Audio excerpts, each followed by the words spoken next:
আরে ওই টুম্পার মা, ওই দেখ মিনতি যাচ্ছে, চ মিনতিকে ধরা হোক, চ চ চ। আজকে তো জিজ্ঞাসা করেই ছাড়বো, প্রত্যেকদিন বিকাল বেলা 3টে বাজলে ওর মেয়ে কোথায় যায়। চ চ চ। কি রে মিনতি, প্রত্যেকদিন 3টে বাজলেই তোর মেয়ে কোথায় যায় রে? এখানে সেখানে নয়, কলেজে যাই। কি রে, শুনলাম নাকি তোর মেয়ে আবার নতুন বাচ্চা পেয়েছে? মুরগি করবে বলে নয় রে, পড়াবে বলে।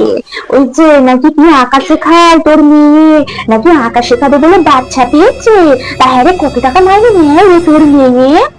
না না, আমার মেয়ে বাবা, আমার মেয়ে তো খুব ভালো পড়াতে পারে, কিন্তু আমার মেয়ের সময় কোথায়? আমার মেয়ে তো সবসময় পড়াশোনা নিয়ে খুব ব্যস্ত থাকে, আমার মেয়ে অত সময় নেই রে।